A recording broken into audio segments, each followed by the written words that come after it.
Good morning, good evening, or good afternoon, wherever and whenever you are. Welcome to the 8th installment of the Free State Sports Podcast. Today we got some breaking preseason updates, contract and trade talks, a SummerSlam recap, and much more. I'm your host, Andrew, and as always, I'm joined by my evening co-hosts, Saiquan and Mike. Gentlemen, how are you doing today? I'm great. I'm phenomenal. I've been running around all day. We both just got here and started up the podcast. We're a little discombobulated this week, so we're going to give it our best effort and see what happens. Yeah, we absolutely are. Yeah. How about you, I'm doing great. That's good to hear. Yeah, I'm doing great. Yeah, this 8th episode marks we've hit 30 subscribers earlier this week. We are at 33 now. 33. Oh, even better. So this marks a new beginning for everything. Ready to see where else we can go from here. Yep. Well, I'm glad to hear you guys are doing great. We do have a great episode lined up today with the NFL season right around the corner and SummerSlam coming to a really great conclusion. We have many topics to cover, but first we wanted to thank any new subscribers and followers we are receiving across all platforms, being YouTube, Instagram, and Spotify. We hear from Free State Sports, appreciate you, and we would love to hear your feedback to help improve your viewing experience. Let's dive into it with our first topic. Let's head over to America's team and talk about the continuing CeeDee Lamb holdout. It's been about 2 weeks now and CeeDee Lamb hasn't showed up for training camp or the preseason. He's accumulated around $1.5 million in fines, and he's showing no signs of slowing down. In this situation, do you think the Cowboys should give CeeDee what he wants, or should they just ship him off to another team? I personally would give that man whatever he wants, because off the top of my head, I think they have another big receiver over there that I'm forgetting. But CeeDee Lamb is he's a household name on that team. I don't think the Cowboys have any type of success, at least not at the level they're at now, without CeeDee Lamb. Dak Prescott obviously is always in that conversation of whether he's overrated or not. I think he's a guy that has to have the right tools around him, and I think CeeDee Lamb is a great tool to have. And if you're the Cowboys and you want that offense to continue to function like it has, you got to keep CeeDee Lamb, especially as I don't think Ezekiel Elliott is quite at the level he used to be. CeeDee Lamb is probably arguably the biggest playmaker over there. I'd give that guy whatever contract he wants. If they don't, somebody else will. That's pretty fair. Saquon, what do you think? I second that. I think the main issue, we can all agree with that, lies with Jerry Jones, just ownership. Well, if they don't sign CeeDee, he's going to end up elsewhere like Amari Cooper. And we all remember how Amari Cooper was with the Cowboys many, many years ago. I would give him whatever he wants. The contract situations has been changing weekly. If they would have paid him sooner, we would have been looking at a different salary cap now. But now that all these wide receivers and quarterbacks are becoming the first highest paid players now, they're going to be looking at a bigger check to give CeeDee. So they might as well pay him now before it increases into an exponential number. That's fair. That is absolutely fair, and I'm pretty much right there with you. The Cowboys have lost so many weapons, and it seems like they just can't retain wide receivers. Michael Gallup, CeeDee Lamb is looking for an out. They lost Amari Cooper to the Browns. So when will it end? Will it end with CeeDee Lamb? I certainly hope so. Speaking of trade disputes, though, we are currently looking at another trade dispute going on in San Francisco, as Brandon Aiyuk is looking for an out in order to ensure a contract that he wants and arguably deserves. How are we feeling about this situation happening with Aiyuk? I think that's a very similar situation to the CeeDee Lamb situation. Although I think that 49ers offense is definitely more loaded than the Cowboys are. I think he's a big playmaker, but I could also argue that they would probably still find success without him. I think when we touched on a little bit in a previous episode, that was kind of the road I went down. I think they'd be fine without him. So I'd look for some type of trade capital for him if they can. I think they got enough weapons over there with Christian McCaffrey and that stout defense they have, and Brock Purdy coming into his own, all the weapons they got over there. So definitely a key player, but I'd probably look for some type of value for him. I don't know if I would try to give him a huge contract. I mean, I think that's what he's expecting. We'll get a little more about that after we get Saquon's side of things. What do you think? No, for sure. To Michael's point, we did discuss this in the previous episode. I've said it before, I'll say it again. I think San Francisco's going to be fine without him. He has a great weapon, similar to CeeDee. I believe they're top 10 wide receiver of the league. He is looking for a big contract. I'm just hoping that doesn't put him in the same predicament as former, top tier players like Le'Veon Bell, AB, Juju Smith, where we see them want those big contracts because they know that they are top 10, top 20 athletes. They go to a different organization and it just doesn't work. Juju Smith was a top 10 athlete. Well, I get your gist. Okay. I would argue that he was maybe just on the verge of breaking through before he started tanking. Yeah. We saw already that's fair. A couple collapses in the trade talks between San Francisco and Cleveland and New England, and potentially now in Pittsburgh. Starting off, the New England trade composition was never really released, but they offered Aiyuk a $32 million contract, and he turned it down. It's strange to me. That is strange. It seems like he wants to win more than he wants the money, which is kind of weird that he wants to get out of San Fran. Kind of contradictory. That's fair. I know for me, with the players that surround San Francisco, I will want to compromise on their behalf and my behalf. Same thing with any player that will go to Kansas City. You know that's a Super Bowl contending team. I'm not saying bend over backwards. I'm not saying sell yourself for less than what you're worth. However, if both sides wants to stay, why not make that mesh and fit? You decline a big check, you said from New England, right? Yep. Why do that? And now there's controversy or rumors going on with the Steelers.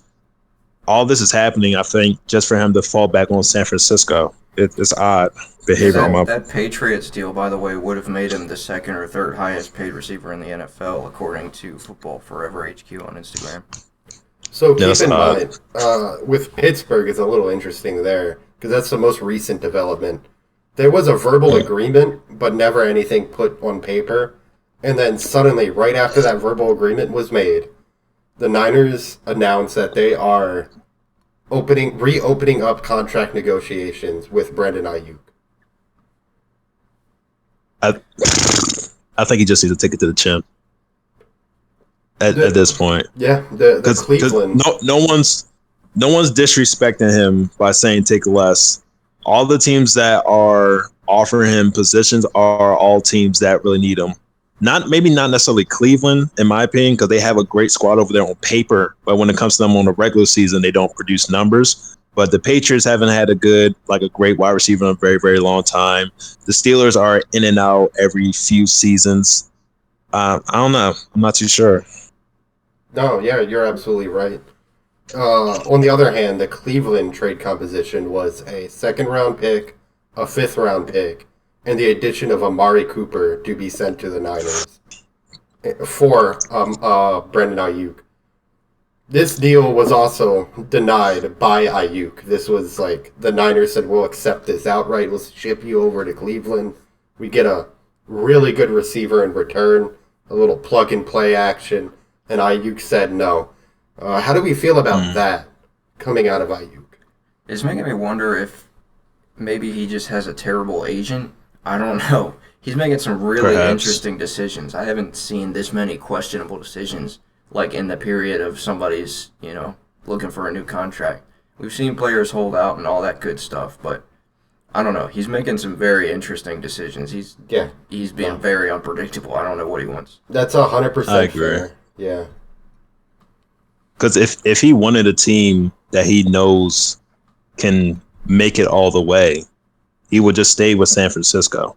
And I'm sure they didn't offer him anything bad. even with them re-signing or extending CMC and a few other players, they know that he is one of the core pieces for them to go to the Super Bowl. I'm not sure who his agent is, but I don't know. That's odd to me as well. I think it's important to highlight that prior to these trade talks, Brandon Aiyuk and the Niners were not in contract negotiations. There has been no reports. So the fact is they just announced that they opened up their contract negotiations. I think that's a little bad faith coming from San Francisco's locker room. And I already think that the 49ers relationship and Brandon Aiyuk's relationship is slowly declining. This could be like putting a little seed of doubt in that locker room. Like this organization's not going to take care of me in the long run.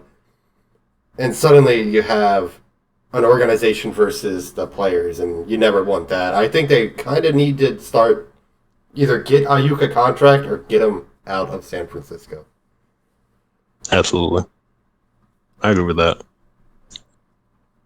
All right, so the Week 1 preseason games are now in full swing. We got a great first look at very talented first-round prospects around the league. Starting first, we have a major quarterback controversy, and probably one of the best controversies heading into Week 1, which was who's going to be the starting quarterback in New England. Is it going to be Drake May, the third pick of the draft? Is it going to be a sixth-round pick of the draft in Joe Milton? Or is it going to be Jacoby Brissett, who is the current projected starter for Week 1? We got to see... Mike, you want to take this one? Go ahead, Andrew. Okay, yeah, we got to see all of them play in the game. Drake May only started one series. In that one series, he had 2 completions. Both of them were halfback screens. And he had 1 error throw. It was a miss. 2 for 3 for 19 yards. It's not terrible, but again, 2 halfback screens. I don't know if they had a lot of trust. I don't know what they were thinking, letting him only play 1 drive. Yeah, the fans were very disappointed in that as well, and they definitely voiced that. I don't know if you guys heard those boos. They were pretty nuts. Yeah. But I watched Joe Milton come in, and I got some notes on him. I got to tell you, he looked really, really good. Kind of reminded me of a prime Cam Newton. Obviously, Jacoby Brissett's kind of got that veteran status, so I think he's a safe bet for starter at this point just because we haven't seen that much from either of the other 2 guys. But based on what I saw in that one game, I could argue that Joe Milton looks like their best chance for success, at least right now. He was moving around, like I said, a lot like a prime Cam Newton. He had a couple plays where he avoided big sacks in the backfield and rolled out and threw a couple dimes, and he also showed the ability to escape a few sacks and run for a first down and then some. So he made some big plays. He didn't make a whole lot of plays volume-wise. There wasn't a whole lot there.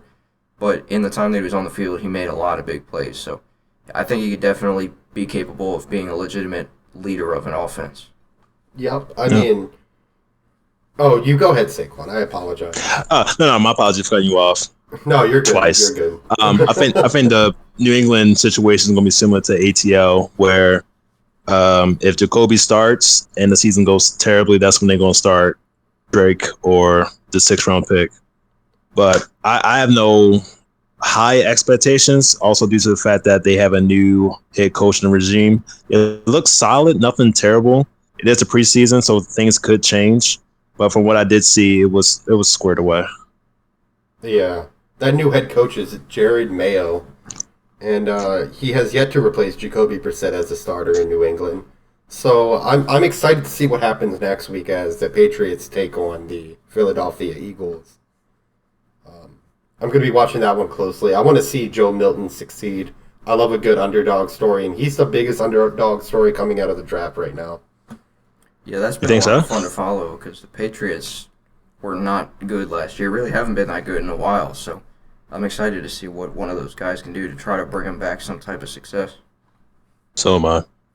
All right. Moving on, we saw a debut of a top 10 wide receiver. I think it was pick number 6, Malik Nabers, who had, I want to say it was less than stellar, as he didn't record a catch, he didn't record a target, but that wasn't his fault. No. On the 12 plays he was on the field, he was open. I think for 4 of those plays that were throwing plays. Most of them were running plays, right? So he's getting open. He's not getting the ball. Whose fault is this? I don't know, but where do you guys sit on Malik Nabers? Well, I think if you're talking about the preseason, your goal should be to assess your new talent. When you have a guy that's getting open, it should be part of your game plan to get your quarterback to get him the ball.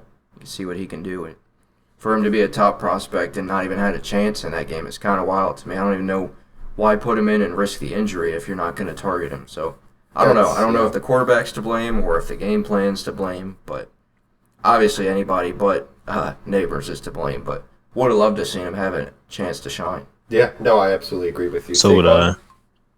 I'm not thinking too much about it. I'm blaming it solely on tunnel vision. Now, if he comes, it's preseason.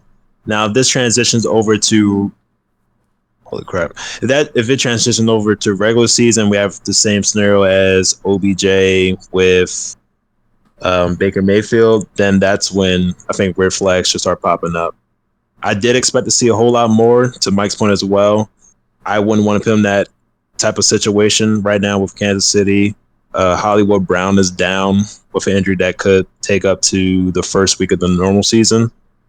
But I'm sure we'll see more. Yeah, no, absolutely.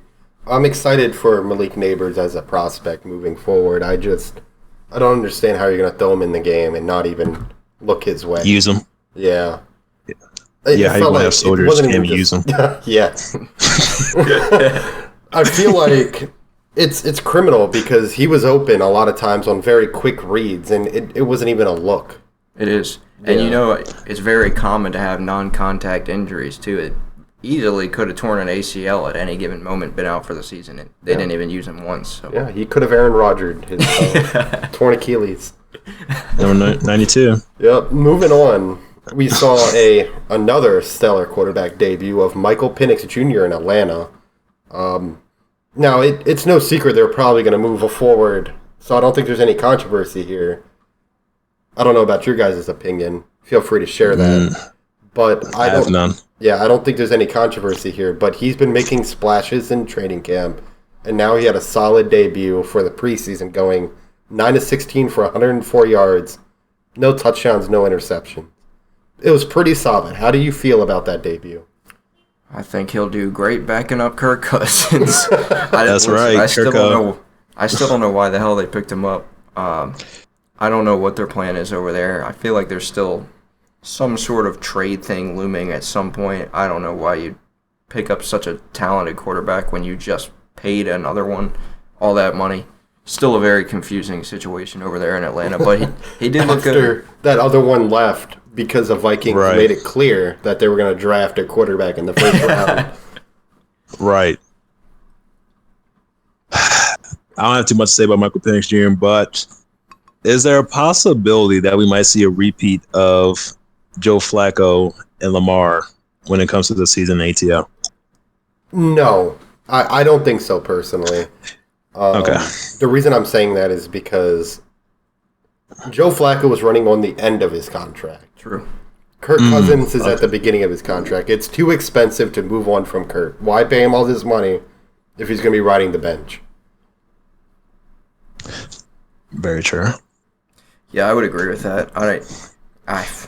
I'm interested to follow it because it's still got me boggled, but I definitely don't see Penix coming in and taking Kirk's job anytime soon. If he did, I would be Kirk would have to absolutely tank for that to happen. And I doubt that's going to happen. Yeah, I think he's going to get good mentorship, if nothing else. But as from a team Absolutely. perspective, I don't know. I'm not sure what their long-term vision is there. I think he's in the best place possible, to be honest, for mentorship, especially with a whole new regime, the players, the set that he has around him. I'm not going to say it's a waste because I know how Andrew feels about the entire ATL draft class and why they chose Michael Penix. I'm not sure where I would have seen him at, but as his career progresses, I think once he becomes a starter, he's going to be pretty squared away. Yeah, I mean, pending it being too late, right? Because he's not projected to start for another 3 to 4 years. I think when he starts, he's probably going to be somewhere else. I don't know. I just don't see him getting an opportunity to do much in Atlanta, but I think he's going to flourish maybe at the end of his contract. I don't know. I think he could break out, but I just don't. Yeah. I don't know what their plan is with him. I think, in my opinion. Go ahead. I was just going to say, in my opinion, I just don't see a way he gets playing time with Kirk Cousins at quarterback. No, I agree. I remember saying that worst case scenario, Kirk gets injured and then Penix goes in. I think another worst case scenario for Michael Penix, no disrespect to them, he gets traded to the Jets once Rodgers is done or something else happens. Not saying that's a terrible place to go to, but let's be honest, most of the people that are okay. So most of the people that are currently in New Jersey are merely there for Aaron Rodgers. I'm sure they're all going to leave once he's, tied up the cleats. So by the time Michael Penix goes there, if he goes there, there's going to be nothing but scraps left. But like I said before, whenever he gets to start, I'm sure he's going to be fine. Yeah, well, I'm going to hold you to that in 3 years or 4 years. Oh, for sure. All right. Moving on. So we saw the debut of a Ravens rookie, cornerback Nate Wiggens. First, I want to preface this by saying that he did suffer a shoulder injury. It doesn't look significant, and he is projected to be a Week 1 starter. By starter, I mean cornerback 3 on the team. How did we feel about his performance? He did pretty well. He gave up a touchdown, but he had multiple really high-level pass breakups. He looked great. He exceeded my expectations just because I knew his capabilities were high, but I kind of expected him to have a little bit of just inexperience at the NFL level, going in there so young and obviously coming fresh out of college. NFL wide receivers are a whole different level. Now, obviously, you're not necessarily playing starters in the preseason, but NFL is NFL, and he looked really good. He was flying all over the field. He was in on tons of big plays. I saw him in the backfield a number of times. I think he had a couple tackles for losses. Excellent speed and intensity. I was very impressed by how fast he was.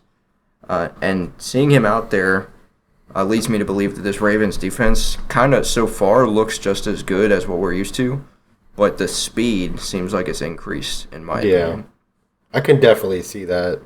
I was a little worried about not having Patrick Queen because he was very vital last year in our success in scheming.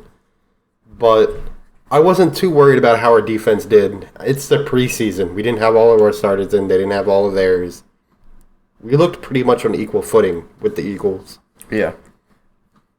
How did you feel about Nate Wiggens' first start, Saiquan? He's playing like a Raven. That's all I got to say. You know what? That sums it up best. That really does sum it up best.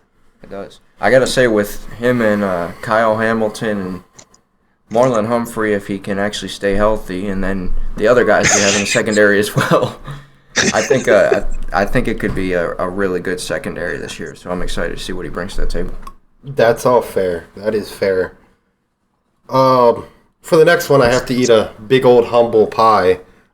Last podcast, we did a mock draft for fantasy football, right? And I didn't select Justin Jefferson with a pick I should have selected him at, because I had questions about J.J. McCarthy, the starting quarterback for the Minnesota Vikings, and he looked excellent.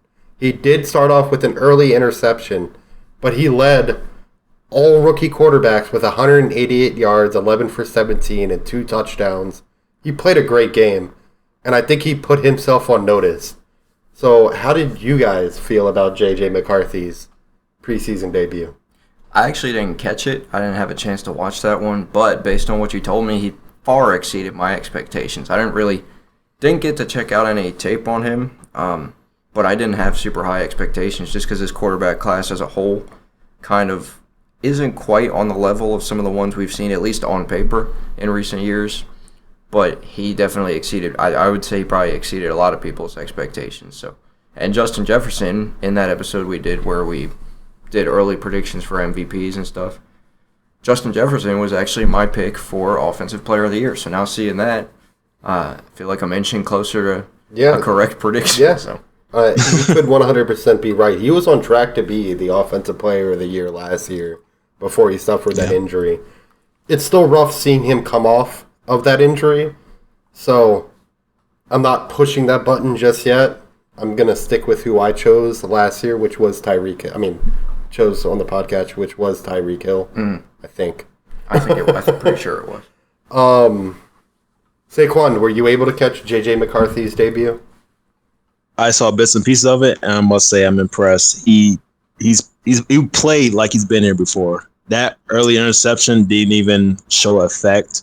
He went back on the field. He kept on slinging. They came back from a big deficit from the Las Vegas Raiders, of all people. No shade to them.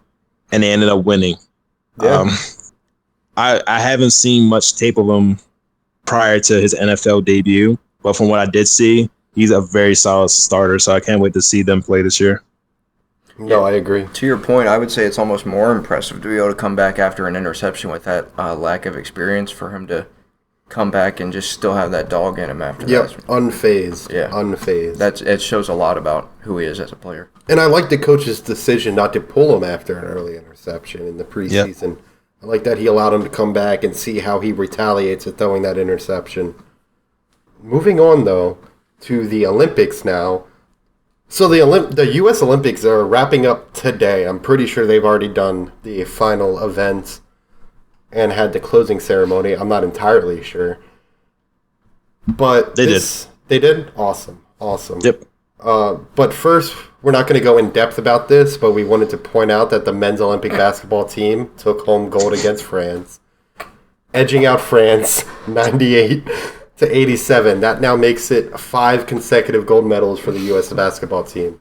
We also wanted to mention that the U.S. basketball team came back from an insane 17-point deficit against Serbia after trailing 76-63 to start the fourth quarter. They were able to rally from behind, and notable players stepped up to clutch up to win, involving Steph Curry, LeBron James, and even Kevin Durant. How do we feel about this game, and what are some players that really jumped out at you? Yeah, obviously those ones you named looked really good, and I think anybody would expect them to. This is actually LeBron James is, I believe, this makes him the first basketball player to win an Olympic gold medal in 3 different decades, which is pretty crazy. That is really crazy. So they all looked really good. Steph Curry looked phenomenal in that comeback game against Serbia. I mean, he actually had a go-ahead 3-pointer with 2:16 left. They were down 11 points. And, I mean, that begs the question, which I'm going to ask you guys. To you, and Saiquan, I think you actually told me the answer to this off podcast, but it made me want to ask this question on podcast. Would you say that Steph Curry is the greatest shooter of all time after this performance? All right, I mean, absolutely. I mean, we saw what he was able to do in front of probably the biggest audience he's ever had. I mean, this isn't just your run-of-the-mill NBA game. The world is watching you. And he was able to clutch up, shoot 12 for 19 for 36 points. And he was just dropping 3-pointers in a clutch situation, a situation where if he doesn't make this shot, there's an opportunity they lose the game. I think that takes a lot, and I can't think of a single shooter that could be put in a position as Steph Curry and succeed like that. I agree. Didn't expect that. Yeah, it was quiet. I'll say this. For you to go. My apologies. I'll say this. When it comes to the greatest of all time, I think Stephen Curry doesn't get his flowers just due to the fact that Jordan, Kobe, LeBron are always put on that type of stature. Curry is hands down going to go down as one of the greatest shooters of all time when he's long gone, without a doubt. I remember before the league when Curry was even in it, no one was shooting from deep like this. We didn't have guys that were just lacing it from the logo, behind the bag. None of this happened till Curry. So I think Curry, next to LeBron, is one of the most influential people in this generation, for sure. There's no one that's gonna be like him, like ever. His records, I couldn't state them, but I guarantee you nobody's gonna break them. So what he did at the Olympics is just a glimpse of what he's capable of. Even with the comeback, the photos have dropped. I saw him shoot over Wembanyama, who is. If y'all don't know who Wembanyama is, tall. Yep. For someone to do that, and he's 6'3", and Wembanyama's almost 7 foot, if not 7 foot, is remarkable. No one's doing that, but Steph Curry is. Yep. So for sure, he's the greatest shooter. Yeah, I would agree with that. Now let me ask you one other question, because we were talking about how LeBron became the first basketball player to win gold in 3 different decades. He's winning Olympic medals. He's winning championships for many teams. He's remained consistent for a very, very long time. Do you think this Olympics run pushes him further into the argument for a GOAT status over Michael Jordan? We've talked about this before. LeBron James is the GOAT. Can't get pushed further as a GOAT. No, I mean, even in the comeback performance I mentioned prior, 16 points, 12 rebounds, 10 assists. That's a triple-double in a comeback. LeBron James is the focal point on every single team he's on. Whether he is getting the assists, whether he is dunking, whether he's taking shots, he is the focal point. So, of course... I'm not too sure. I'm in the middle. I don't think this adds nor takes away from it, because we know LeBron's greatness. I think one of the reasons why people are so quick to pick Jordan ahead of LeBron is because you don't hear as many horror stories, I'm saying horror stories, quote unquote, about Jordan compared to LeBron. Same thing when you hear things about Kobe versus LeBron. But on the flip side of that, LeBron has been the key focal player every team he's been to, whether it was the Cavs, the Lakers, the Miami Heat. He's been the main guy.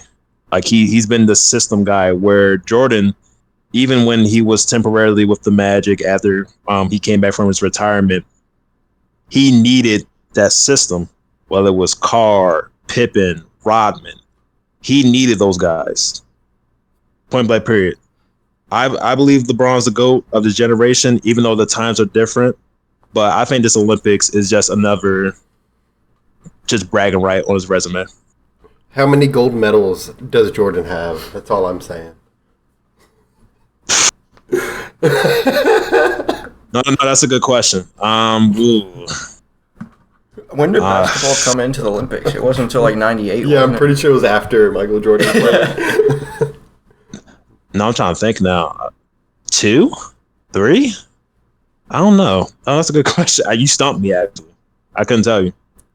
Did he get any? I don't know if he got any because of the time he played. No, I don't think so. Let's see, Michael Jordan Olympic medals. We're about to find out, aren't we? Oh, he has 2 gold medals. 2. Yep, 1984 and 1992. That was I was way off of when it came into the Olympics. That was a joke argument, by the way. But that's fair. It's not fair. He set me up, but you know. No, we know. I wouldn't say it is actually fair, because I'm pretty sure Olympic basketball didn't start while Jordan was in his prime. Some would say he was probably in his prime in the mid 90s, when the Bulls were on their last stretch. That's what I would believe. That's a fair point. I also wanted to note that Kevin Durant was able to secure Team USA 9 points in the final 10 minutes of the game. That was pretty pivotal to the victory of USA. He's a consistent player. It was a beautiful thing watching them win, I'll tell you what. Yeah, I agree. Yeah. I agree. It was so funny because a lot of foreign social media, and I can't call out a single person's name, but they were talking about, the U.S. basketball team's on a decline. Look at how they barely squeaked a win out over here. Look how they barely squeaked a win out over here. And then suddenly the U.S. came back. It was all gone. They're going to win a championship. The crazy part is, I I want to say 192. I'm not sure what the specific number is, but this Olympics has the most active NBA players on their team. Like almost every country had an NBA player, because I believe we just beat the former MVP in Jokic. We just played against Wembanyama. Almost every team had at least 2 to 3 players from the NBA. Moving on to another standout performance by United States runner Noah Lyles, who participated and won the 100-meter dash by 5 thousandths of a second. This is the closest ever finish in Olympic history. The time he finished with was 9 seconds and 79 seconds. Well, 9.79 seconds, sorry. And it was the same time, actually, that silver medalist Keishane Thompson won with 9.79. It was a really close race. It had to come down to a replay. The initial thought was that Keishane from Jamaica won, but they had reversed the decision. Lyles won by 5 thousandths of a second. How do we feel about this? I didn't even see that or hear about it, to be honest with you. Really? I have no knowledge on it at all, but that's kind of wild. It was a very good clip. Yep. As we're coming down the stretch, you could see Noah Lyles just barely overtake. And you know how they kind of like thrust their chest out to get across that tape? It's what he did, and he was able to secure the victory there. Nice. It was a really close finish across the board. There wasn't anyone dragging behind or anything. I think like the final competitors were only like 2 seconds behind. That's pretty impressive. Yeah. Yeah, there were memes circulating around comparing that finish to the scene from Cars, the first one. It was even himself, he was like, wait a minute, did I lose? Did I lose? And the guy was like, no, you won. Look at the board. He's like, oh, wow, I won. That is... He's been phenomenal this week, though. Yeah. He even competed with COVID, allegedly. Yeah, he did. Yeah, and I believe he got bronze? I think he got bronze in the 200 meter. But moving on to, again, some notable performances. I was... do you guys have anybody? Before I just start this I pretty much got the same ones you have, and then I have one little mention at the end, but it's nothing crazy. So I just have one. That's Sha'Carri, and that's it. Okay. Because I wanted to mention Katie Ledecky becoming the most decorated woman on the U.S. Olympics team. And then your top 10. Yep. And now she just added her 4th consecutive 800-meter freestyle gold medal, finishing with a time of 8 minutes and 11 seconds. She was flanked by Australia's... Why do Australians have such weird names? Yeah, I'm just going to list her off by her last name. Titmus. Ariarne Titmus. Okay, Question mark. Came in second place with a time of 8 minutes, 12 seconds. And then in third place was U.S.'s own Paige Madden, who finished with a time of 8 minutes and 13 even. So really close finish. Wow.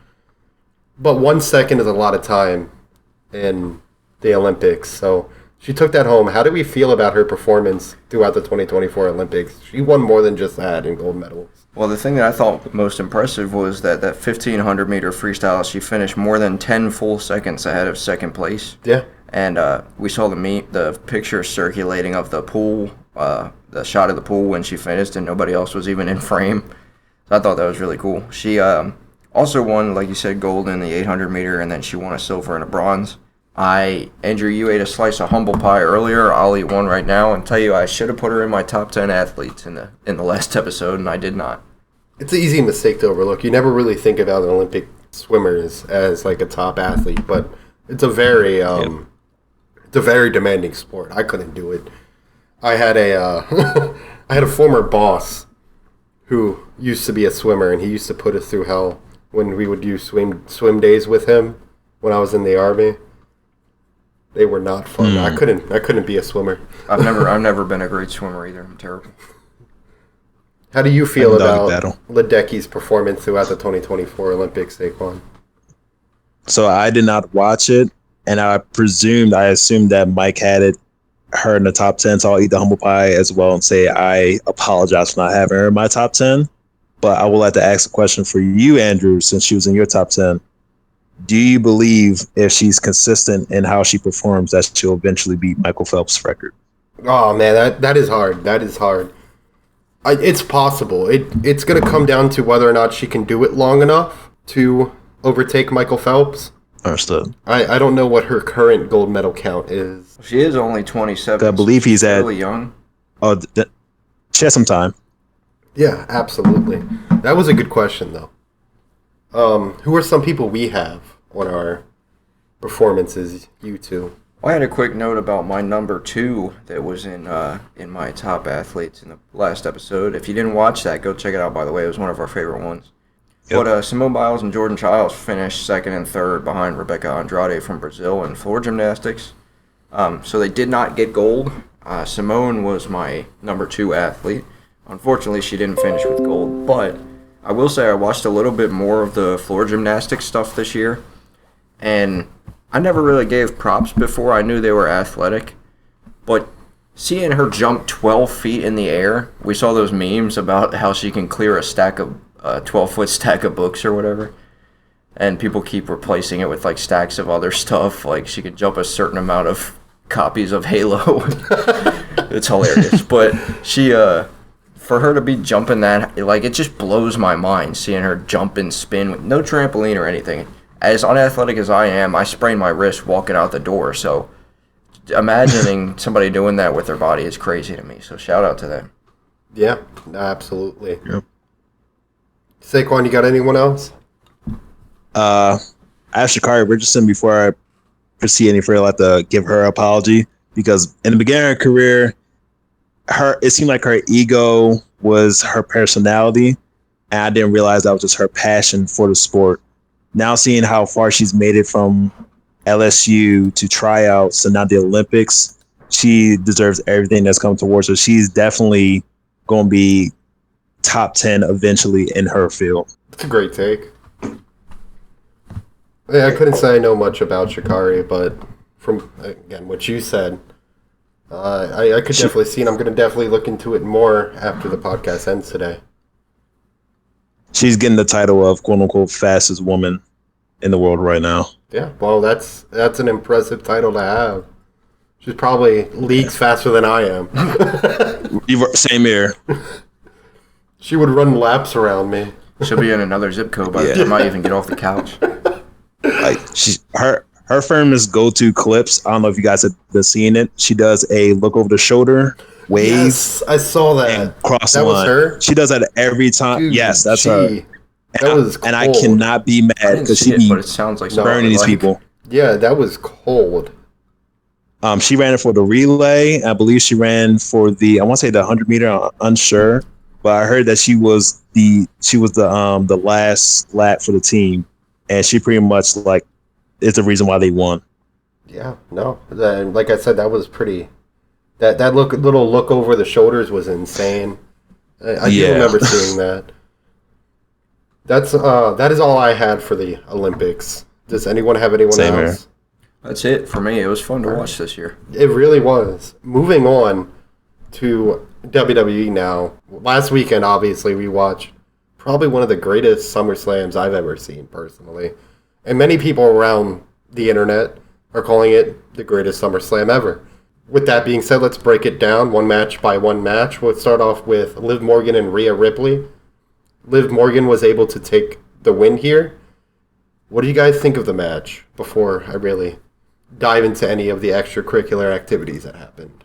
It was exactly what I expected. I think verbatim is pretty much what I predicted in our SummerSlam predictions. Yeah. Dirty Dom ended up teaming up with Liv Morgan there at the end and cost Rhea the title. I think that's a fun little way to break up the Judgment Day. They got a lot of stuff going over there with Damian as well.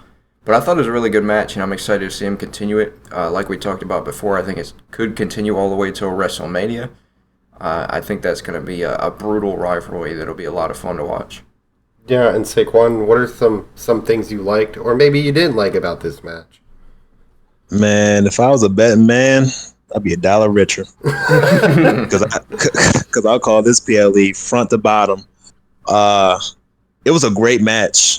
Honestly, I like how they pulled it because even the commentators like, oh man, Dom is doing the same thing he did in Saudi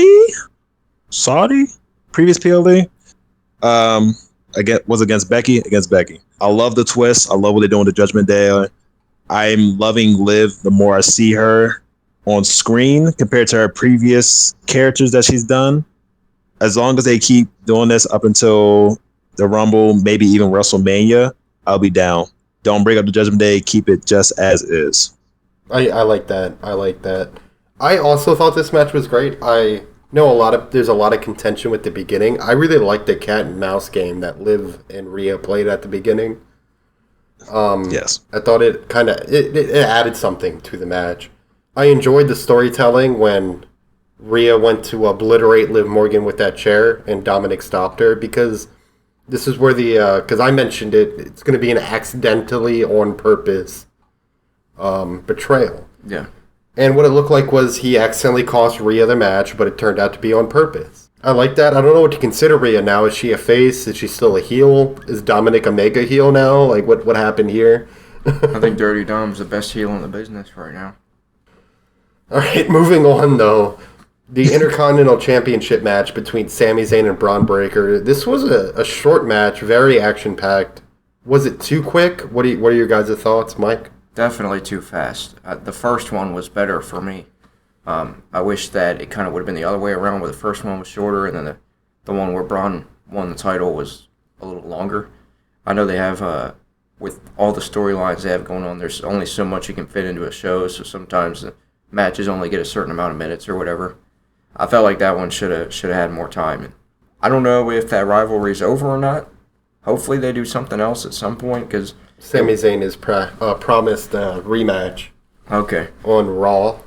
It was tomorrow. Okay. Yeah, tomorrow. I'm looking forward to that. But it was a really good match, just very short, and that for me kind of ruined the significance of the title win. But I am happy to see Braun win it, because I think he's one of the best in the business right now. Yeah, that is absolutely fair. Saiquan, what are your thoughts? Michael, I'm so disappointed. I thought he was about to flame this match. I'm going to do it for you. Why is this match only 5 minutes long? How many minutes was it? Why? 5 minutes. Oh, my God. I It was didn't like know it was 5 and some change. Yeah, it was 5 and some change. What I expected from this match is what we saw in the Nia Jax match. I'm not saying I wanted to see Sami Zayn destroyed, but I at least wanted to see 3, 4, 5 spears. Yeah. I'm glad of the outcome. I'm glad, because for the longest time I've been saying Sammy is a good wrestler, but something about the babyface role as a champion, it gets kind of bland. It gets kind of meh. I agree. But this match, I was expecting a little bit more. It was cool at first when they were, bumping heads in the beginning of the match, slowed down just a little tiny bit, but the finish, Mike said it before the podcast. The finish was a little bit rushed. I was just expecting more just grit, No, that's fair. I don't know. I just expected more. I'm kind of on the opposite side of the spectrum. I love Sami Zayn, but in this match, I wanted to see him get destroyed. I wanted to see him lose quickly, and I wanted to see Braun go out on top. I don't think this match was too short, for the simple fact is they wanted to make Braun look strong. And the best way to do that, it's not necessarily a squash match, like a 10, 15-second match, but a nice little 5-minute match, followed up with a dual spear that he did. He speared Sami in the middle of the ring, followed up with a second. I knew it was over. There was going to be no kickouts. I liked it. I feel like let's reserve that longer match for Raw, because now it's going to be Sami trying to win the championship back from Braun. I don't know. Yeah. I do agree that this probably wasn't the right feud to have on a SummerSlam pay-per-view or premium live event. I agree. Now that Sami Zayn's championship reign is over, what did you guys think of Sami's reign since he won it at WrestleMania against Gunther? I thought they gave him a nice little run. I would have liked to seen a little bit more out of it, but I didn't think it was bad. I thought it was solid. Yeah, I thought it was solid. It was about what I expected from him. I didn't think he would hold it for a super long amount of time, and I think he dropped it to the right guy, so I thought it was a solid little run. Saquon, your thoughts? I'm glad they didn't make him into Super Sammy, like how they made Seth into Super Seth when he had the World Heavyweight Championship. Yeah. I know we've disagreed about how that reign had went, but if you go back to Seth's reign, he deserved that title, hands down. But when he was going against people like, Shinsuke Nakamura, Finn Balor, Drew McIntyre. Thank you. There was times where I was like, okay, cool. This is the perfect guy for you to drop the title to. He's taking all these bumps. They're gassing up the feud to make it seem like he's going to lose. And then what happens? He ends up winning. For him to have dropped that to Damian, to Drew, then Damian at WrestleMania was fine. With Sammy, he lost to the right person. I'm not sure what they're going to do with Braun now. I'm still in the back of my mind hoping that we'll see either Bronson Reed or Chad Gable go back to the title scene. But I'm excited to see what they do with my dog. Yeah. A small little prediction. I think they're building up Bronson Reed, and I mentioned this off podcast. They're building up Bronson Reed as this, unhinged destroyer of worlds, or the Titan that he is, only for him to get crushed by Braun Breaker. I can see that. Yeah, I definitely feel that happening. It might happen as soon as, what's the next PLE? Is it Bad Blood? Is it Bad Blood? No, it's Bash in Berlin. Yeah. You're right. Moving on to the United States Championship match, we have LA Knight versus Logan Paul. This was a really clean match from LA Knight. I know a lot of people were expecting some kind of botch from him. There was none. He did his usual moveset. He did even more. Logan looked pretty good in this match. He always looks good in the match. How do we feel about this match? Saiquan? All right. It's about time. I'm glad he lost the belt. Okay.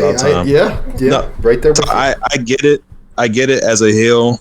You're not obligated to defend the title on every single PLE. The closest thing we've seen to a person that's consistently defended the title as a heel is probably Damian Priest, even though he's shading close to the face. But in recent history, we've seen people like Roman Reigns, for a great example. We've gone half a year, close to a year, without seeing him defend the title.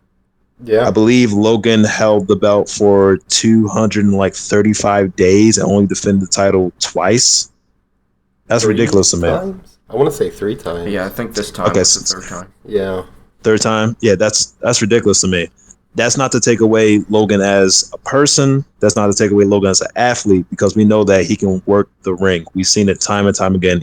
Royal Rumble, Saudi Arabia, SummerSlam. We know he can work the ring. I'm not sure what the reason was for him not defending the title more consistently, but I'm glad that they finally gave the belt to LA Knight because it's been far overdue. Yeah, I agree with everything you just said. LA Knight, as everybody here knows, is one of my favorites. He, like you said, is long overdue. I think they've hinted at a couple title runs for him, and I'm glad he finally got it, because touched on, I think, the last episode. Touched on it in the last episode, how he was overdue for it, and I feel like it was now or never. So I'm glad he won, and Logan's title run was definitely very lackluster. Wish he would have defended more. Good from a business perspective to get all that exposure, but definitely didn't do much for the actual WWE fans. So I'm glad they did that title change. Yeah, no. My next question was going to be, how did you guys feel about Logan's title reign? But I think you guys answered that really good already. Yeah. I'm glad to see LA Knight get that push as the top babyface on SmackDown. He continues to get a great crowd reaction every time he comes out. I'm interested to see what they do moving forward with his title. He's already secured himself another title, a title defense against Santos Escobar. I don't know when that is. I don't tell you. Think it is at Bash at Berlin. It might be. And I think it'd be criminal if it wasn't. So I'm interested to see how long his reign lasts. As Saiquan mentioned, babyface reigns could get a little boring, but LA Knight's a really good talker. It might not get boring. Yeah. Moving forward to the Women's World Championship match, Bayley took on Nia Jax. I personally thought this was a great match. What did you guys? I thought it was really good. That's one that exceeded my expectations. Nia Jax continues to improve. I did not expect her to win this match at all. That was not on my bingo card.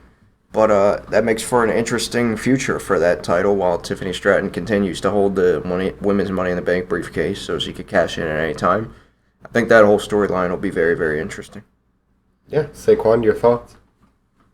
I cannot believe I second with Mike. I can't believe she won, even though I've been pretty much sending her praises since her return. She's been doing an amazing job. Haven't been hearing much issues with her backstage and even in the ring.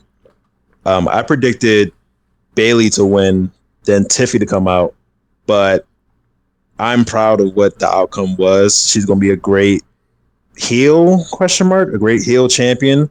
The match itself was not expecting that. I said it earlier. I wanted Braun Breaker to do what Nia Jax did with Bayley.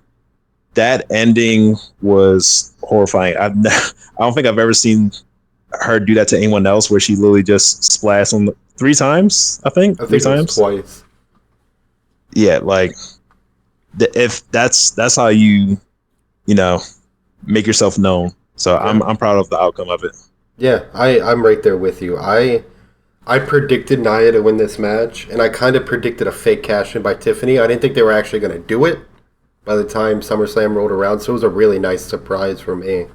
I didn't have a single issue with this match. I thought Bayley looked great. I don't know if you guys remember the spot where she had Nia up in the corner, and then she carried her to the center of the ring and powerbombed her. Yeah. Was not expecting that. Yeah. She did great. I would not bet on that line if I saw that line. Is Bayley going to powerbomb my Nia? Ankles. No. Yeah. By the way, you can bet on wrestling now. I didn't know if you guys knew that. That's kind of wild. Oh, yeah. That's right. With what's her face? Yeah, what are you talking about? Yeah. I thought this match was great. I thought the fake cash-in was great. I thought Bayley looked strong. I thought Nia looked strong. Everyone came out this match happy. You know what I mean? And the best part about this match is this is the first time I've seen Bayley and Nia Jax get genuine crowd reaction. Mm-hmm. Just since, obviously, since Bayley was that, hugger Bayley on NXT when she got really good crowd reactions back then. Yeah. Saiquan, how did you feel about Bayley's title reign since she won at Mania against Io Sky? I'm indifferent about it. It's I don't want to say it's boring. I don't, but I'm gonna say it's boring. No, I mean that's completely fair.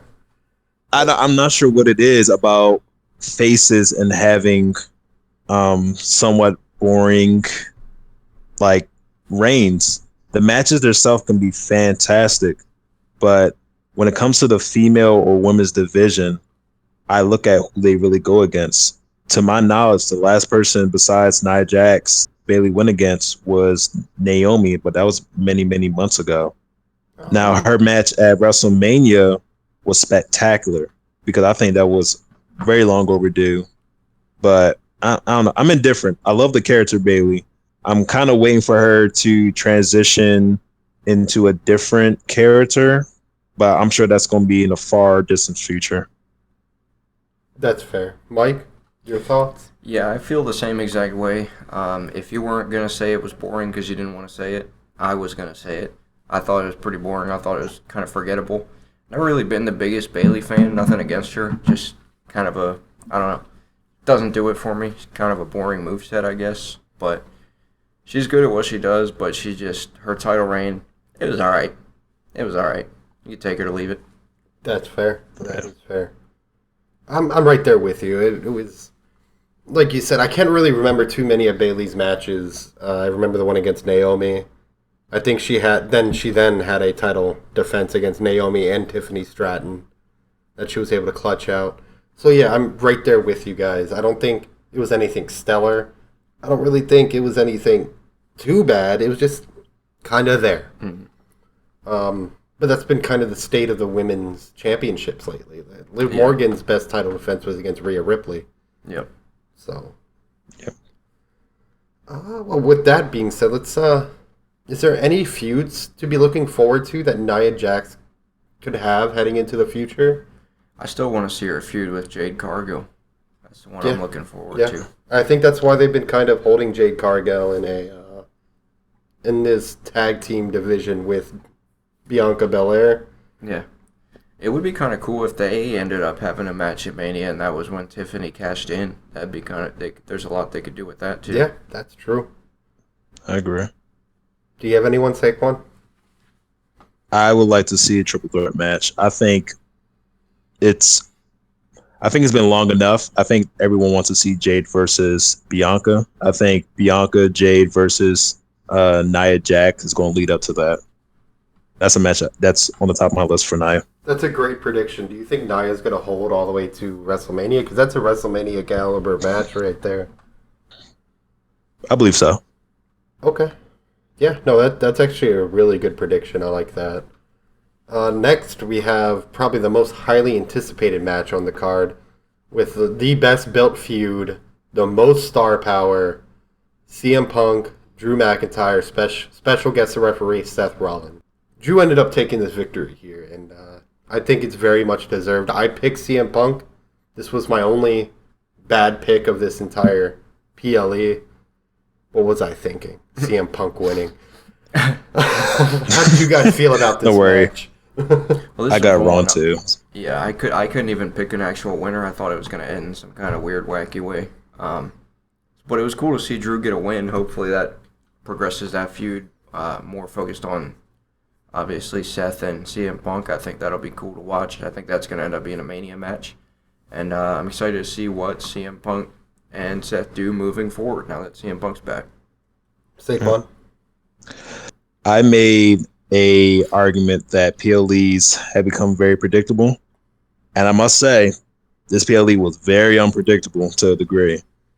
But I don't think any of us was expecting Punk to lose his first singles competition in over 5, 6, 7, 8 years. Yeah. No, yeah, that's where I was at. So, but for him to lose the way he did, I don't know how to feel about it. I said it off podcast and we'll say it to the crowd. What happened?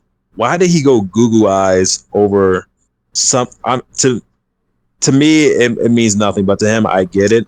But the fact that they made his character so crazed over a bracelet that cost him the match seems so against his character to the degree for me. I had the match going a whole completely different side of the way. Seth, I had Seth going a completely different direction as well. I thought he was going to interfere more. For him to actually play a decent referee, I would say he was a pretty fair referee. For him to gaslight and gas up both competitors was pretty solid. I'm not upset about it, but that was not on my bingo card at all. Yeah, no, I'm 100% behind you. I thought the ending was kind of iffy. You know, as you mentioned, Seth Rollins putting on the bracelet, CM Punk hitting him with a GTS, and he gets absolutely obliterated by Drew McIntyre. Seth rolls in the ring, counts to 3. I thought it was a little bit weird, but it wasn't enough to dock this match. I thought this match was really fun. It was CM Punk had a great showing, by the way, for his first match back in the WWE. He had a great showing. Didn't look all too much like his age is starting to have its wear and tear on him. So I genuinely enjoyed this match. I'm glad he didn't hurt himself. That's true. For my next question, though, is how do we feel about this feud moving forward? I love it. This is one I'm looking forward to the most. I would say I'm possibly looking forward to CM Punk and Seth Rollins more than the Roman Reigns stuff that's going on, which is kind of crazy. Never thought I'd say that, but I just think there's so much. I'm sure they're very professional, have professional respect for each other backstage at this point, but at one point there was legitimate bad blood between them. I just love the way they blur the lines between reality and TV, so I'm very, very excited for that feud, and I hope it lives up to all the expectations.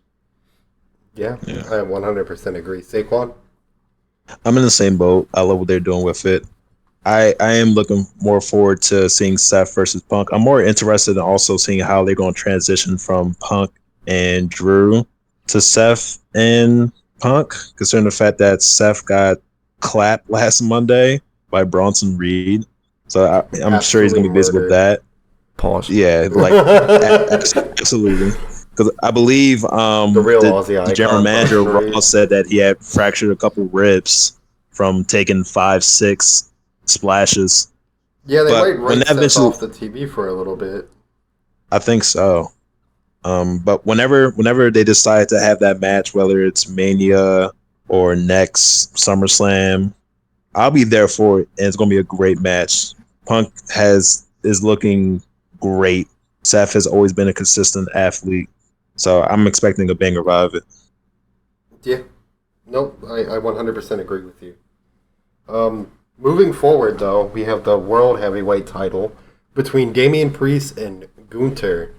Gunther ended up getting the nod, and he got his championship gold. And may I say, he looks like he deserves this championship gold. I couldn't see a real single competitor right now that is built to beat Gunther. How did you guys feel about this match, though? I loved it. This was actually one of my favorite ones on the card. It kind of surprised me. I think, sadly, Damian Priest's best match of his title reign was his last match. I agree. I think he redeemed himself. He had sort of some bad luck and some slip-ups here and there in his run that people refused to give him credit because of. And I think in this match he solidified himself as a legitimate wrestler. And then with the whole implementation of Finn Balor and how all that worked out, and again the Judgment Day finally starting to fall, or at least form into a newer Judgment Day without Damian and Rhea. I thought the way they did that whole angle was really cool too. Yeah. Saiquan, your thoughts? Grace be to God, Damian didn't call on the ropes again. Grace be to God, because if he did, we would have had a problem. But overall, this match was great. I agree with Mike. I think this was his best match. I don't know what it is. I don't know if it's I'm a getting older thing, but it seemed like these title reigns are getting less and less memorable. I don't know if it's a consistency thing. I don't know what they have to do for that to change, but this match was great. I love the heel turn that Finn did, even though he looked like an evil leprechaun with the cameras. That threw me all the way off. I said earlier, I'm looking forward to see what they do with the Judgment Day as long as they keep the members of the faction together. I'm sure it can last another year or so. My only thing is, who's going to take this from Gunther? Who? Yeah, no. It seemed like every person that's been in his path, he's destroyed. To my knowledge, besides Sami Zayn, the last person to beat him was Dragunov. And we haven't seen him in quite some time, actually. I believe it's been like a month or two. Since we've seen Ilya, he just had a match. Like, did he? Right before SummerSlam. Went against Braun Breaker. One Raw. Understood. So I misspoke. I believe if WWE doesn't set up Gunther to face John Cena, because we all know John Cena's on his retirement tour, which I also don't believe that they would make him drop the title to John. I think Dragunov would be the next move to drop the title to. I couldn't see Cena beating Gunther right now. No. He couldn't even be solo, apparently. Yeah. So.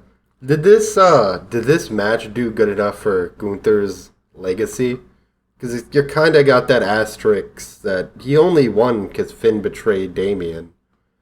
And you know how Gunther built his character to be all about, like, respect and clean wins. I mean, he says that, but he also had a faction helping him out for a very long time. That's true, yeah. Heels do heel things. I think he still does a really good job of having that, carrying that persona, at least from an in-ring perspective. So it doesn't really bother me too much. Yep. And same.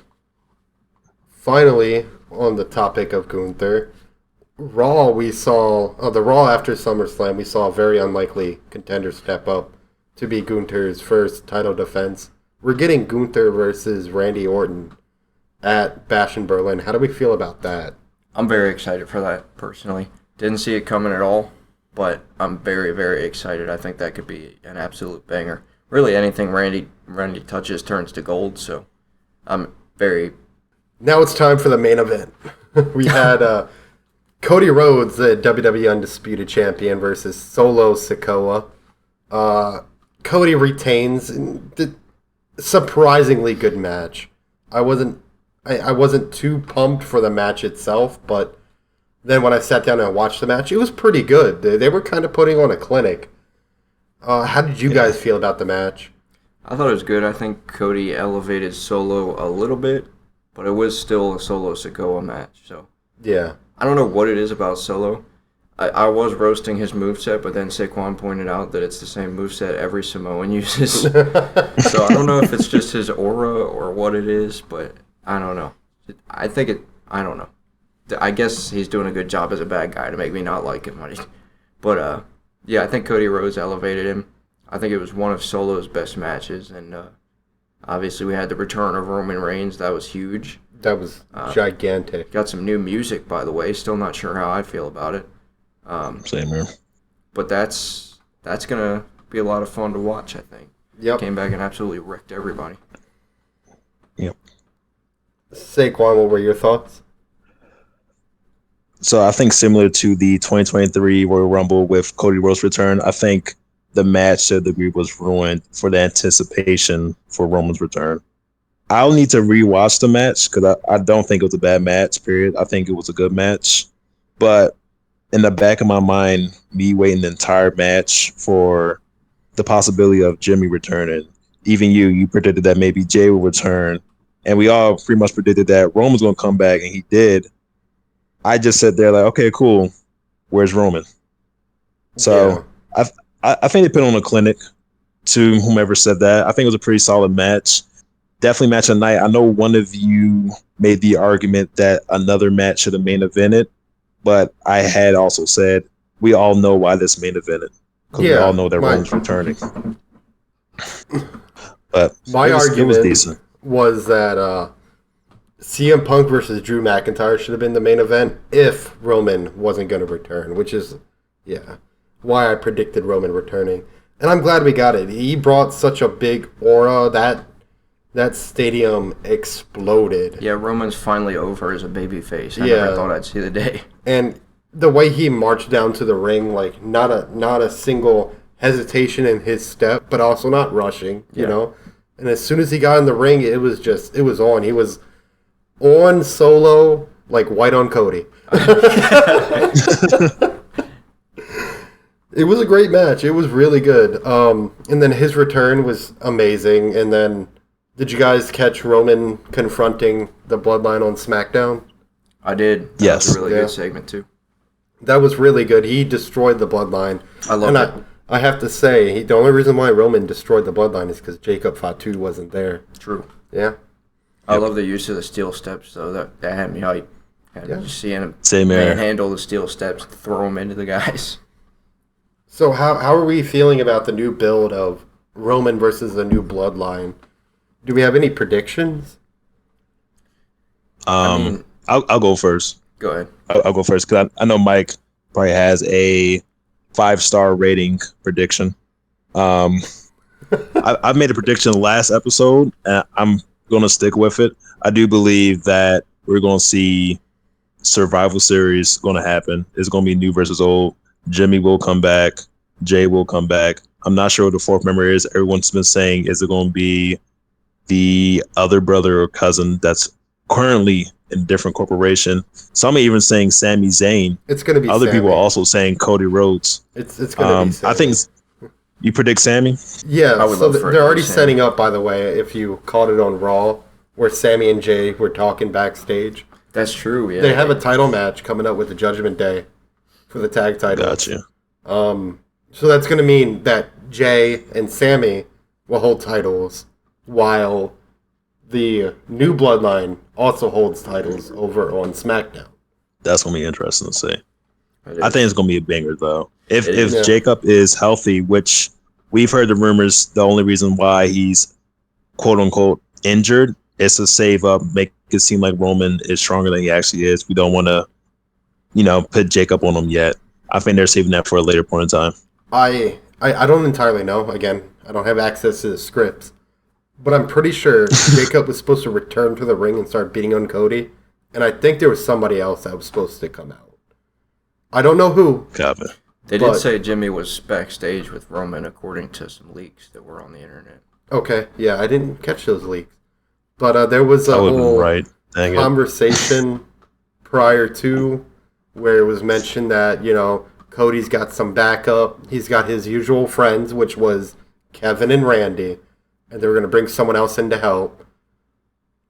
Clearly, Roman had his own intentions for coming in. There might have been somebody maybe Jimmy. I was expecting Jay, obviously. Yeah. But no, I thought what happened on screen was really good, and I don't know. It could have been better. It could have been. We didn't get it, so who knows? I can't wait to see the original Bloodline reform as baby faces. I think that's going to be sick. Same here. All right, and for the last topic of the podcast that I have, if you guys have anything else, feel free to bring it up after this. We saw the debut of the Wyatt Six. We've been covering them kind of spread out a little bit here, a little bit there. We saw their in-ring debut. What was that? The Monday after SummerSlam in Baltimore. Yep. Yeah, we were in the area and could go to the show and broke our hearts. A lot of people were actually projecting that. Well, a lot of people were actually saying that it should have been a Raw debut. It should have been a SummerSlam debut. So I wanted to ask, how did you guys feel about the Raw debut? Obviously, we have that little extra background information that this is Baltimore was where the Wyatt family debuted. So it fit that Baltimore be the place that the Wyatt Six debuts, right? Yeah, they looked really good. I'm glad they found a way to utilize some talent. And Dexter Loomis and all those guys. Joe Gacy. Joe Gacy brought Eric Rowan back. Yeah. Thought it was cool that Eric Rowan kind of got his moments as one of the original members. I think, obviously, Bo Dallas is, if you could even still call him that, I don't know. He came out as Bo Dallas a couple weeks back. Okay. Yeah, he's doing a phenomenal job in that role. They're all doing really good. And match-wise, their moveset was really, really cool. I absolutely love their moveset and just the flow of the match. I thought it was really, really good. So I'm excited to see what they can continue to do now that we know that they not only have that mystique about them that we love to see, but they can also go in the ring. So really good match. Yeah, Saiquan, you got any thoughts here? I loved it. I love that they debuted where everything started. I love their chemistry in the ring. It was great. It's fantastic. I also love how they're kind of shying away from the mystery of who the Y6 is. Chad Gable walking up to the GM and say, "Hey, I figured out." And he's like, "Yeah, they signed a WWE contract. Duh. I know who they are." I love the whole aura of it. I'm waiting to see what they do with quote unquote Nikki Ash. We haven't seen her in ring yet. She's kind of been leaving VHS tapes with Michael Cole and Pat. I'm still kind of waiting to see if they do something with Alexa Bliss, because we already know they haven't done nothing with Braun Strowman, even though he was one of the original members of the Wyatt family. But so far, I've been original member. He was an extended member. That's right. He was the black sheep. Yeah. Yeah. But yeah, I love it. I can't wait to see what they do with it. Interesting name by Chad Gable. It kind of sounds like something from King of the Hill, American Made. I don't know. Wasn't that like the moniker he ran with in NXT? Like he was American Made. He was American Alpha was the team he was in. Yeah, with Jason. Yeah, that's right. It kind of sounds like a Alpha Academy. By the way, shout out to Jason Jordan, who gets no credit, but he produces a lot of the segments these days. He's doing a hell of a job as a backstage producer. Yeah. He also let his formal tag team partner get splashed on 5 times with Raw, but we're not going to talk about that. Finally got his revenge. One more thing I would love to mention. I don't know if you guys noticed, but Baron Corbin has been getting a lot of screen time on Raw lately. Yeah, he's with Apollo Crews. Yeah, and I remember our first show we went to, we saw Apollo Crews wrestle. Great athlete. He is fantastic. I love watching him chuck Baron Corbin over the ropes. I would love to see them actually get a good run going. I've been waiting to see Baron Corbin get some proper booking for Usage. a while. Yeah. Absolutely. His lone wolf he got persona is the squashed best by one. Cameron Grimes. It really is. Yeah. Oh, I forgot about Cameron. Oh.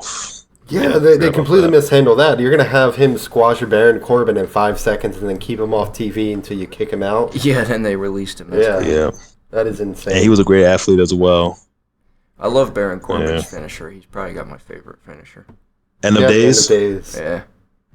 Yeah. My second favorite only kicked out of behind, once. A jelly roll choke slam. That was such a good choke slam. He had It was some really height good, to it. dude. One-handed. Yeah. Yeah. Just lifted him up. I was like, okay, yeah. Austin Theory is Let's a get sell that man guy. in the ring, dude. Tag him up with Literally. Bronson Reed. Yeah. That is all I had for my notes. Do you guys have anything you want to talk about before I head into the outro? That's all I got. Just make sure you keep up with us on YouTube, and we're available on Spotify as well. Follow our Instagram at Free State Sports. And, keep up to date with all our content as we continue to expand. We're going into football season here. Going to be a lot of fun football topics on the podcast that we're very excited for. You got anything, Saiquan? No, just once again, thank you guys for just subscribing, listening in for wherever you are. We much appreciate it. To Michael's point, once again, we have Instagram, Spotify, and we'll be posting on a semi-weekly basis on YouTube. As well as we are currently trying to grow into other platforms such as TikTok. There have been talks, so keep an eye out. And as soon as that gets up and running, there's going to be a link for all of our social medias in the description below. Yeah, that's about it. That is about it. Yeah. All right, That's thank about you. Thank you for listening in. If you made it this far, I really appreciate you. And maybe, hit that subscribe button, give us a like, and let us know what you thought of the video, our topics, and any way we can improve the show so you can enjoy it more the next time you watch.